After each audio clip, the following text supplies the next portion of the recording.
Hey, how you doing today? My name is Relyea, and thank you so much for stopping by. Today we are talking about Hollow Knight, and I wanted to discuss the top 5 biggest accomplishments in Hollow Knight for us casual players. If you know anything about me, I make tutorials about Hollow Knight, but I'm not some pro god level gamer who's like defeating bosses without taking hits or anything like that. I'm a casual. I stick with the game, I play what I know, and I do the best that I can. And so this is not a list of people who are speed running and beating it at a crazy time, or people who are, I don't know, just doing crazy feats for Hollow Knight. So these are the top 5 biggest accomplishments that if you can beat the game normally, then these are for you. So starting with number 1, beating Nightmare King Grim the first time was absolutely amazing. I don't know why that took me so many hours to go through. The difference from doing regular Grim, who's like nice and slow, and eventually you could like figure out the attack pattern and whatever, going to Nightmare King Grim was all of a sudden he was like super speed and going so fast. Like I felt like I didn't know how to even react to the attacks because he felt like he was just twice as fast and everything was just slightly different. So trying to adjust to that took some time. So that felt so good to beat it for the first time. This next one might be a little bit more controversial because this is the 4th biggest accomplishment, and that is completing the Radiant Hall of Gods. And don't get me wrong, it is a great accomplishment.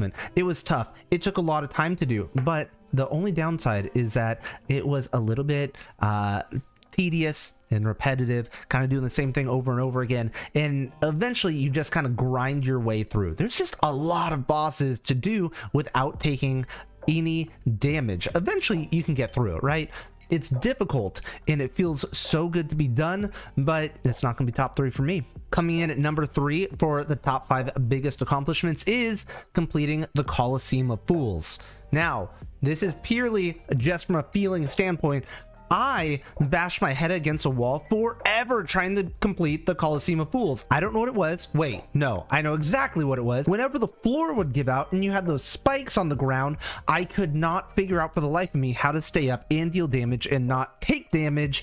It was super frustrating. I died to that way more than I died to Nightmare King Grim, or that I wouldn't say it took me longer than the Hall of Gods, but when I was done, it felt better. I was so glad to be done. I mean, that was also kind of tedious and doing a lot of the same thing over and over again because it took so long just to get to the point where the floor would drop out. It was frustrating. I'm glad it's done. It felt good to complete that, even though you don't get much of a reward. You got some geo, but I'm glad it's done. Coming in at number 2, the second biggest accomplishment in Hollow Knight is completing the Path of Pain. And the reason for that is it is extremely difficult, and it is so different from everything else that you're doing in Hollow Knight up until that point. We were finally like using all of the abilities and skills that you have to get to the end, and even just getting to the end isn't enough. You still have to fight those 2 enemies, try not to die, and once you do it, you don't really get much for it. You only get that cutscene, but I would argue that the cutscene, we don't even need that little cutscene. I think that just completing the Path of Pain, it was so difficult that completing it was worth it.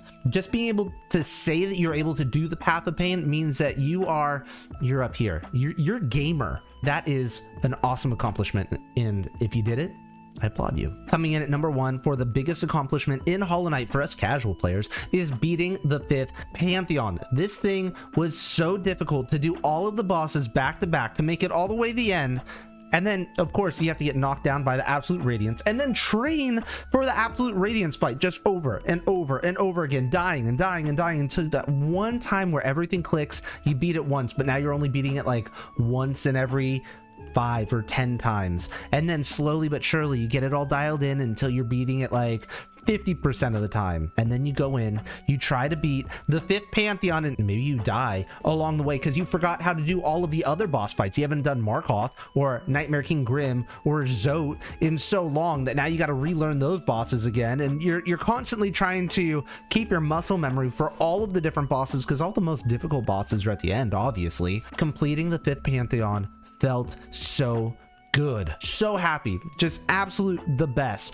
And bonus points, and this is something that to kind of getting away from the casual player, if you were able to beat the 5th Pantheon with all bindings, well, each of the Pantheons with all bindings, even if you did it separately, you do get something special, and that is called the Weathered Mask. You get to go to a special secret area called Land of Storms. You get an item called the Weathered Mask, and yeah, that's a bonus one. That's the ultimate, but even just beating the 5th Pantheon, that's where it's at. If you want to know what the top 5 worst feelings in Hollow Knight, go ahead and click this video right here. This list was very much personal to me, and I would love to hear your opinions. What are your top 5 biggest accomplishments in Hollow Knight? Is it beating the game without breaking your controller, not giving up, doing something with Steel Soul? Let me know down in the comments below. Thank you so much for watching, and thank you so much to my members, and I appreciate you being here. My name is Relyea, and I'll talk to you again more real soon. Thanks. Bye.